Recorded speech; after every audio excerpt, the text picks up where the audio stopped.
नमस्कार प्रिय दर्शकों, बहुत बहुत स्वागत है आपका अपने कार्यक्रम में जिसका नाम है आओ चले सत्युग की ओर। काफ़ी दिनों से हम सत्युग के विषय में चर्चा कर रहे थे, जैसे वहाँ की दिनचर्या कैसी होगी, वहाँ की प्रकृति कैसी होगी, आदि आदि। आज हमने बहुत खूबसूरत विषय लिया है जिसका नाम है सत्युग में साइंस और टेक्नोलॉजी का प्रयोग किस प्रकार से होगा। इस खूबसूरत विषय के साथ आज के प्रोग्राम की शुरुआत करते हैं। हर बार की तरह हमारे साथ हैं आदरणीय लक्ष्मी दीदी जी। आइए उनका स्वागत करते हैं। दीदी जी, आपका बहुत बहुत स्वागत है हमारे इस प्रोग्राम में। Om Shanti, thank you. दीदी जी, आज के संसार में साइंस और टेक्नोलॉजी की नई नई इन्वेंशंस के साधन मनुष्य को प्राप्त हैं और उन साधनों का प्रयोग करते समय हमें ऐसा लगता है शायद इनके बिना हमारा जीवन सूना रहेगा। क्या सतयुग में देवी देवताएं भी साइंस के साधनों का प्रयोग करते हैं? जैसे कि वहाँ का ट्रांसपोर्ट का मीडियम क्या होगा, इसके विषय में बताइए। ओम शांति। वहाँ पर साइंस और टेक्नोलॉजी अपनी चरम सीमा पर होती है। वहाँ जो विमान चलेंगे, ज़्यादातर ट्रांसपोर्ट में वहाँ पर विमान ही चलते हैं, तो वहाँ आकाश ही एक राजमार्ग की तरह होता है। वहाँ जैसे कि वही सबसे बड़ा हाईवे है। तो बाकी सारे रास्ते उस आकाश मार्ग के मुकाबले छोटे होते हैं। तो वहाँ पर बहुत प्रकार के विमान होते हैं और विमानों द्वारा ही सारा कार्य होता है। इसीलिए मेन ट्रांसपोर्ट वहाँ पर सतयुग में विमानों के द्वारा ही होता है। विमान ही होते हैं। अर्थात वहाँ सड़क पर कोई वाहन नहीं चलेंगे? नहीं, सड़क पर कोई वाहन वहाँ नहीं चलते हैं। दीदी, पुष्पक विमान के बारे में और बताइए। पुष्पक विमान वहाँ पर भिन्न भिन्न साइज के होते हैं और शेप के होते हैं। शेप में जैसे कि फूलों की शेप होती है, कोई कमल की शेप, कोई गुलाब की शेप, और कुछ विमान हमारे पंछियों की शेप के होते हैं, जैसे हंस की तरह, जैसे और बहुत सारे सुंदर सुंदर पंछियों की तरह, जैसे मोर की तरह। तो इस तरह से बहुत सुंदर सुंदर वहाँ पर विमान होते हैं और अलग अलग फंक्शन के लिए अलग अलग विमानों का उपयोग होता है। दूसरी बात, वहाँ पर विमानों की साइज भी भिन्न भिन्न होते हैं, जैसे 2 सीटर, 4 सीटर, 6 सीटर। जहाँ जैसा जाने का होता है प्रयोजन, वैसा ही विमान वहाँ पर यूज होता है। जैसे स्कूल में जाना है तो शहजादा जा रहा है और उसके साथ एक दासी जा रही है, तो वहाँ 2 ही लोगों की ज़रूरत है, तो 2 वाला विमान जाएगा। कहीं ज़्यादा फ्रेंड्स को जाना है तो ज़्यादा वाला जाएगा, और कहीं पे फैमिली के साथ जाना है या पिकनिक करने जाना है तो वहाँ पर अलग तरह के विमान यूज़ होते हैं। और जैसे राजमहल में जाना है या कोई फंक्शन आदि में जाना है तो वो बहुत सुंदर सुंदर विमान होते हैं, बहुत ही स्पेशल विमान होते हैं। और जो साधारण कार्य के लिए जाना है तो वो अलग विमान होते हैं। उसमें भी राजा महाराजाओं के, शहजादे शहजादियों के विमान अलग तरह के होते हैं और साधारण प्रजा के थोड़े विमान साधारण होते हैं। तो इस तरह से, और जो सामान ले जाने के विमान होते हैं वो अलग तरह के होते हैं। तो इस तरह से विमानों की वहाँ बहुत क्वांटिटी होती है। दीदी, हमारे मन में प्रश्न उठ रहा है, जब सारा ट्रांसपोर्ट यातायात सभी कुछ एरोप्लेन से हो रहा है तो हर एक एरोप्लेन को चलाने वाला कैप्टन भी वहाँ होता होगा? नहीं, वहाँ पर इतने इजी है वहाँ विमान चलाना।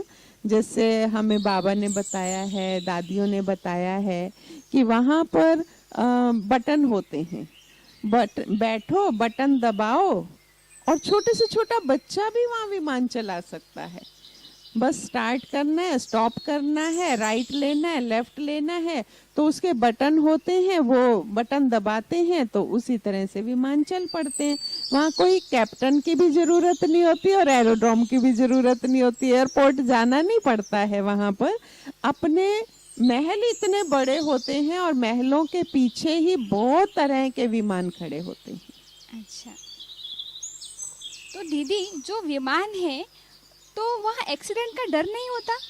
वहाँ कोई एक्सीडेंट नहीं होता है। एक्सीडेंट हमारे कोई कर्मों के खाते होते हैं तभी एक्सीडेंट होता है, तो वहाँ कोई पाप कर्म का खाता ही नहीं होता है, तो इसीलिए वहाँ एक्सीडेंट का कोई खतरा नहीं होता। और स्पीड बहुत तेज होती है, इतनी स्पीड तेज होती है कि पूरे विश्व का चक्कर आप एक दिन में लगा करके घूम करके पिकनिक करके आ सकते हो।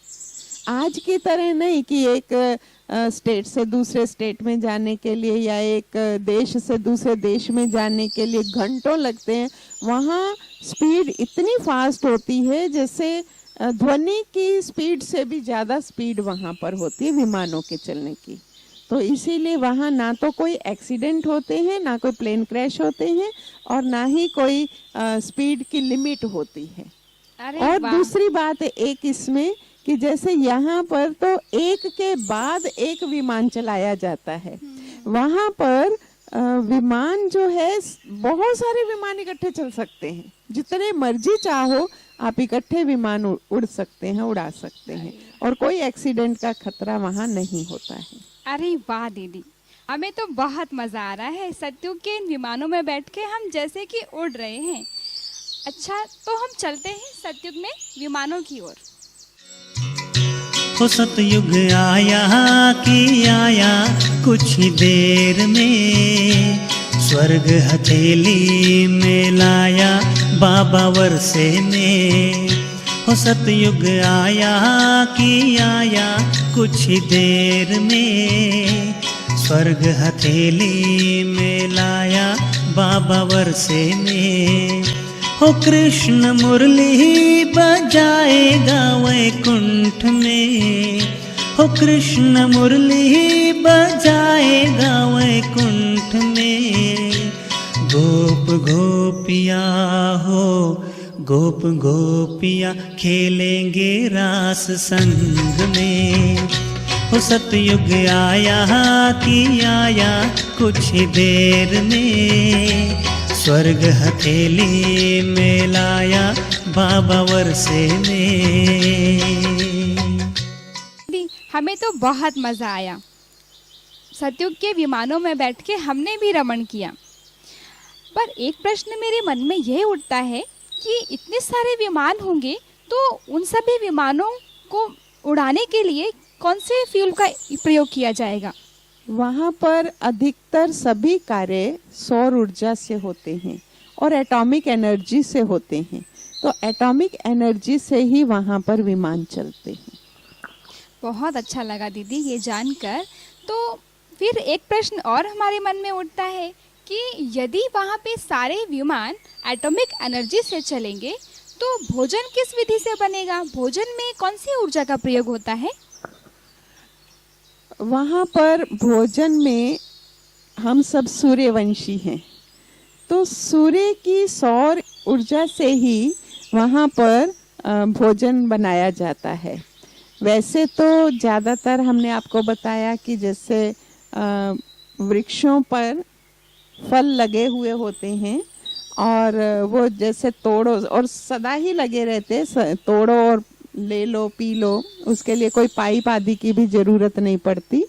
लेकिन जो पकाने वाली सामग्री है तो उसमें जैसे यहाँ पर माइक्रोवेव ओवन होते हैं, उसी तरह से सौर ऊर्जा से चलने वाले माइक्रोवेव बहुत सुंदर सुंदर शेप के होंगे और वहाँ मिनट और सेकंड में ही भोजन तैयार हो जाता है, तो उसमें ज़्यादा मेहनत नहीं लगती और बनाने वालों को भी इतनी मेहनत नहीं लगती है। और दूसरी बात, वहाँ पर इतनी गर्मी भी नहीं होती है, जैसे वातावरण बहुत अच्छा होता है, टेम्परेचर ज़्यादा नहीं होता, तो इसीलिए बनाने वाले भी एंजॉय करते हैं। अच्छा, इसका मतलब वहाँ पर एलपीजी गैस की आवश्यकता नहीं होती होगी? नहीं, एलपीजी गैस वगैरह नहीं होती है वहाँ पर। अरे वाह, हमें तो बहुत आनंद आ रहा है। इसका मतलब है कि हम बहुत सारी चीज़ों से फ्री हो जाएंगे। और जैसे कि आपने पहले भी बताया कि वहाँ पर राजमहल में हर कार्य करने के लिए अलग अलग सेवक सेविकाएं होते हैं, तो वो तो इन साधनों के प्रयोग करने की वजह से बहुत फ्री हो जाएंगे। वहाँ पर कार्य कम होता है और जैसे आपने कहा सेवक सेविकाएं ज़्यादा होती हैं, तो थोड़ा थोड़ा काम करना होता है, क्योंकि वो है ही सुख धाम, स्वर्ग, सत्युग। तो वहाँ पर किसी को किसी भी कार्य करने में कोई तकलीफ नहीं लगती है, कोई दुख की फीलिंग नहीं होती है। इसीलिए हर एक को थोड़ा थोड़ा कार्य है, नाम मात्र का, और थोड़ा कार्य करते हैं, बाकी तो सारा समय एंजॉयबल होता है। बहुत बहुत अच्छा लगा दीदी, साइंस के इस रिफाइंड रूप को देखकर जो सतयुग में यूज़ होगा। पर दीदी, इस तरीके से, इस विधि से अगर मैं जानना चाहूँ कि हर कार्य सौर ऊर्जा से हो रहा है, तो क्या जैसे हमारे यहाँ मनोरंजन के लिए डीजे, म्यूजिक प्लेयर आदि का प्रयोग होता है, और आपने बताया प्रत्येक शाम वहाँ पर रास होता है, तो क्या वहाँ हमारी तरह म्यूजिक सिस्टम होंगे? जैसे आज हम यूट्यूब का प्रयोग करते हैं, इंटरनेट का प्रयोग करते हैं, वहाँ पर इसका प्रयोग कैसे होगा? वहाँ पर जो बच्चे होते हैं, तो बच्चे जैसे बहुत छोटे बच्चे हैं, तो वो पंछियों से, पशुओं से, उसी से ही खेलते रहते, चैतन्य में वो खेलते रहते हैं। और चैतन्य में जैसे यहाँ खिलौने आते हैं, चाबी से चलते हैं, इस तरह के होते हैं, तो वहाँ पर पशु पंछी ही उनके मनोरंजन के साधन होते हैं। और जैसे बड़े होते हैं तो वो नृत्य कला और संगीत कला, चित्रकला, उसमें भी वो बहुत मनोरंजन का अनुभव करते हैं। और दूसरी बात, वहाँ पर जो झरने होते हैं, पानी की आवाज़ होती है, वृक्षों के जो पत्तों की आवाज़ होती है, पंछियों की आवाज़ होती है, वो बहुत सुंदर लय प्रदान करते हैं, संगीत प्रदान करते हैं, सुर प्रदान करते हैं, और बहुत सुंदर सुर ताल निकलता है उससे। तो उसमें बहुत ही अच्छा मनोरंजन होता है।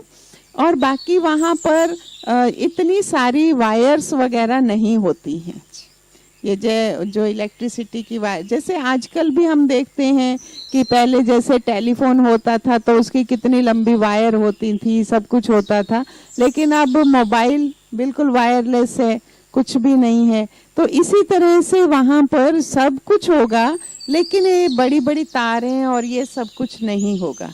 तो म्यूजिक के बगैर तो हम भी रास कैसे करेंगे? एक छोटे बच्चे को भी कहो कि डांस करो तो कहते पहले गीत चलाओ। तो बिना सुर ताल के, बिना म्यूजिक के तो पैर चलते ही नहीं है। तो इसीलिए वहाँ पर सुर ताल होगा, झरनों की आवाज़ें होंगी, पशु पंछियों की आवाज़ें होंगी, और बहुत सुंदर प्रकृति के पत्ते जो हिलेंगे, और बहुत सुंदर वहाँ सुरताल का संगीतमय वो होगा, और बाकी संगीत भी होगा, तभी तो हम नृत्य कर पाएंगे। बिना संगीत के तो नृत्य पे पैर ही थिरकते नहीं हैं। बहुत बहुत अच्छा लगा दीदी, वो नेचुरल म्यूजिक प्लेयर सुन के, और जो साइंस के रिफाइंड स्वरूप के स्पीकर आदि भी होंगे, ये जान के बहुत अच्छा लगा। अच्छा दीदी, जब हम भोजन की बात करते हैं और दास-दासियों के लिए बहुत थोड़ा ही समय होता है, बहुत थोड़ा ही कार्य होता है करने के लिए, तो जो जैसे कि हम भोजन बनाते हैं तो उसको स्टोर करते हैं कोल्ड स्टोर में या रेफ्रिजरेटर होते हैं, क्या सतयुग में भी बड़े बड़े फ्रिज होंगे हमारी तरह? ऐसा है कि वहाँ पर कोल्ड स्टोरेज की आवश्यकता ही नहीं पड़ती है। क्यों? क्योंकि मौसम सदाबहार है, मौसम बहुत साथ देता है, और मौसम सदाबहार होने के कारण वहाँ पूरा ही वर्ष वहाँ वृक्षों पर फूल फल लदे हुए होते हैं, और वो जल्दी मुरझाते नहीं है, लंबे समय तक वो फ्रेश रहते हैं, और हमें स्टोर करने की वहाँ ज़रूरत ही नहीं होती है। मना वहाँ पर पॉपुलेशन कम है, जनसंख्या कम है, संसाधन बहुत है, माना प्रकृति बहुत दे रही है। इसी तरह से अनाज को भी स्टोर करने की आवश्यकता नहीं होती है, तो वहाँ स्टोरेज का सिस्टम ही नहीं है, संग्रह करने का सिस्टम ही नहीं होता है, तो जिसके कारण वहाँ फ्रिज की आवश्यकता नहीं है, कोल्ड स्टोरेज की ज़रूरत नहीं है। माना ज़रूरत से ज़्यादा प्रकृति हमें सदा ही देती रहती है और कोई प्राकृतिक प्रकोप होते ही नहीं है जिसके लिए भाई सोचें कि भाई ये स्टोरेज करके रखें। तो प्राकृतिक प्रकोप भी ना होने के कारण स्टोरेज की बात ही नहीं उठती, तो फ्रिज भी नहीं होते हैं। अरे वाह। मैं तो यहाँ तक भी कहूंगी कि पंखे भी नहीं होते हैं और अच्छा, एसी भी नहीं अच्छा, होते हैं, हाँ, गीजर भी नहीं होते अच्छा। हैं, क्योंकि मौसम ही इतना सुंदर है, सदाबहार है। और गीजर इसलिए नहीं होते कि वहाँ सर्दी है ही नहीं ताजे इतनी, पानी से स्नान करते होंगे। हाँ, ताजे पानी से ही, और ज्यादातर स्नान भी नदियों में करते हैं।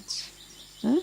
नदियों में स्नान करते हैं और नदियों में भी वो जो जड़ी बूटियों वाला पानी आता है, सुंदर सुंदर खुशबूदार फूलों से होकर के आता है, तो वो इतनी सुंदर उसमें प्राकृतिक सुगंध होती है। पानी में भी बहुत माने सुगंधित पानी है और उसमें स्नान करने से एकदम ताजगी आ जाती है, तरोताजा हो जाते हैं, पूरा बॉडी एकदम से फ्रेश हो जाता है। दीदी, आपने पहले महलों के विषय में हमें बताया था कि महल का निर्माण कैसा होगा। साइंस का प्रयोग महल निर्माण में किस प्रकार से करेंगे, उसके विषय में बताइए। ऐसा है कि वहाँ पर प्रत्येक राजा अपने अपने मनपसंद और नए नए ढंग से, नए नए सुंदर दिखने वाले क्रिएटिव तरीके से वहाँ पर अपने अपने महल बनाएंगे। और वो महल सोने की ईंटें भी होंगी और सोने के पत्रे होते हैं, हाँ, जिससे महलों का निर्माण होता है। और वो पत्रे कितने पारदर्शी महल को बनाना है, किस हिस्से को पारदर्शी बनाना है और किस हिस्से को पारदर्शी नहीं बनाना है, तो वो उसके पारदर्शिता पर डिपेंड करता है कि सोने को किस तरह से गलाना है और किस तरह से उसकी मोटाई का हो या पतरा का हो। जैसे यहाँ पर भी तो आजकल जैसे कांच है, तो कांच को भी ट्रांसपेरेंट बनाया जाता है, कांच ट्रांसपेरेंट हो, तो उसी तरह से वहाँ पर भी कितनी पारदर्शिता चाहिए, तो उस हिसाब से ही वहाँ पर ये टेक्नोलॉजी यूज होती है। क्योंकि हो सकता है महल के किसी कमरे में, किसी जगह पर ज़्यादा रोशनी चाहिए, किसी जगह पर कम रोशनी चाहिए, तो एक तो ये है। दूसरा, वहाँ पर हीरों की लाइट्स होती है, हीरों से सजे हुए होते हैं। अर्थात ये वाली ट्यूबलाइट नहीं होती? ये ट्यूबलाइट, ये बिजली, ये बल्ब, ये जो आजकल नए बल्ब हैं, ये भी कुछ भी वो नहीं होता है। अच्छा। हाँ, इस तरह की लाइट्स वहाँ नहीं होती है, आवश्यकता ही नहीं होती है, क्योंकि वहाँ हीरे इतनी वैरायटी के होते हैं। और हीरे पर जरा सी लाइट पड़ने पर, जैसे सूर्य की रोशनी पड़े या चंद्रमा की रोशनी पड़े, मान लो दोनों साइड पे, महल के दोनों साइड पे बड़े बड़े हीरे लगे हुए हैं, और जरा सी उस पे चांदनी, चंद्रमा की लाइट पड़ती है या सूर्य की लाइट पड़ती है, तो पूरा दोनों साइड से लाइट ऐसे घूम करके आती है जैसे कि 7 कलर्स में इंद्रधनुष बन गया हो। तो बहुत सुंदर वो 7 रंगों की लाइट बड़ी ही सुंदरता बिखेर रही होती है। तो इतनी सुंदर, और कमरों के अंदर भी जो साज सज्जा के हैं या दूसरे हैं, जहाँ जितनी लाइट्स की उतने ही हीरे लगे हुए होते हैं, और हीरों पर थोड़ी सी लाइट पड़ने पर भी ऐसे लगता है कि जैसे हजारों कैंडल्स जल गई हों, हजारों दिए जल गए हों। तो इतनी सुंदर वहाँ पर लाइट्स होती हैं। बाकी ये वाली ट्यूबलाइट, बल्ब की लाइट, ये आवश्यकता ही नहीं होती है। अरे वाह दीदी, बहुत मजा आया। भवन निर्माण की प्रक्रिया, महल की डेकोरेशन की प्रक्रिया, और किस प्रकार से हीरे आई थिंक ऐसा लगाते होंगे जैसा कि वो एक दूसरे से टकरा के वो चीजें उत्पन्न करें, वो इंद्रधनुष उत्पन्न करें। हाँ, वो लगाते ही इस प्रकार से होंगे। और रात्रि को तो वहाँ के महलों की जो लाइट्स है वो तो देखते ही बनती है। अच्छा दीदी, एक लास्ट क्वेश्चन मेरा रह गया है। हमारे संकल्प आ रहा था कि जैसे ही हमें किसी व्यक्ति से बात करनी होती है तो हम फ़ोन मिलाते हैं और उसे फ़ोन करते हैं, भाई हमारा ये मैसेज है। सतयुग में शायद आपने हमें बताया था फ़ोन नहीं होता या मोबाइल नहीं होता, तो वहाँ कम्युनिकेशन का साधन क्या होता होगा? सबसे बड़ी बात तो वहाँ पर जो देवी देवताएं हैं वो सर्व गुण संपन्न हैं और सर्व शक्तियों से संपन्न हैं। और जब हमारे अंदर पवित्रता की शक्ति होती है और गुणों की शक्तियां होती हैं तो उसके आधार से हमारा जो मन का संकल्प है, संकल्प से ही सारे कार्य वहाँ पर होते हैं। हाँ, संकल्प शक्ति ज्यादा कार्य करती है, वहाँ वाणी भी कम यूज होती है, संकल्प शक्ति से ही मैक्सिमम कार्य हो जाते हैं। लेकिन जब राजा महाराजा ने मान लो निमंत्रण देना है किसी को विधिवत अपने राजमहल में मीटिंग में आने के लिए या कोई कार्य विशेष के लिए, कोई फंक्शन विशेष के लिए, तो उसके लिए राजा लोग वहाँ पर अपने मैसेंजर को भेजते, संदेशवाहक जाते हैं और वो मैसेज दे करके आते हैं और वो विमानों में जाते हैं। कितनी देर लगती होगी उनको वापस आने में? वो विमान बहुत, मैंने कहा ना कि फास्ट गति के होते हैं, कि जैसे यहाँ हम आवाज से किसी को कुछ कार्य करते हैं या बुलाते हैं, उससे भी कम गति में वो वहाँ होकर के भी आ जाते हैं, पहुंच जाते हैं। माना विमानों की स्पीड बहुत हाई होती है, बस बटन दबाया और वहां पहुंचे। तो इस तरह से वहां पर विमानों के द्वारा संदेशवाहक विधिवत वो लेकर के जाता है निमंत्रण पत्र और वहां के राजा महाराजाओं को दे करके आता है कम्युनिकेशन। क्योंकि वहां कोई भी कार्य करने में टेंशन नहीं है, खुशी है, तनाव नहीं है। इवन चाहे कंस्ट्रक्शन का कार्य है, भोजन बनाने का कार्य है या खेती भी थोड़ी होगी तो सहज विधि से होता है और मौसम सदाबहार होने की वजह से कोई भी थकान नहीं होती है, किसी भी प्रकार की थकान। शरीर भी फ्रेश है, सर्वगुण संपन्न आत्मा है, तो इसीलिए किसी भी प्रकार की वहाँ थकान का अनुभव ही नहीं होता है। बहुत बहुत शुक्रिया दीदी, आपका बहुत बहुत शुक्रिया। हमें तो ऐसा, हमने कभी स्वप्न में भी नहीं सोचा था कि सतयुग अर्थात स्वर्ण युग में साइंस का प्रयोग इतना सूक्ष्म और शक्तिशाली स्वरूप से होगा। हमें ये जान के बहुत अच्छा लगा। तो प्रिय दर्शकों, आज हमने सतयुग में प्रयोग होने वाली रिफाइंड स्वरूप में साइंस के बने हुए साधनों का प्रयोग देखा। किस प्रकार से देवी देवताएं इतने सूक्ष्म और रिफाइंड स्वरूप के साइंस के साधनों का प्रयोग करते हैं और वह भी बड़े सहज स्वरूप से। तो क्या आप सभी चलना चाहते हैं ऐसे स्वर्णिम युग में? यदि हाँ, तो आपको सीखना होगा राजयोगा मेडिटेशन। उसके लिए आप संपर्क कर सकते हैं अपने नजदीकी ब्रह्मा कुमारी सेवा केंद्र से।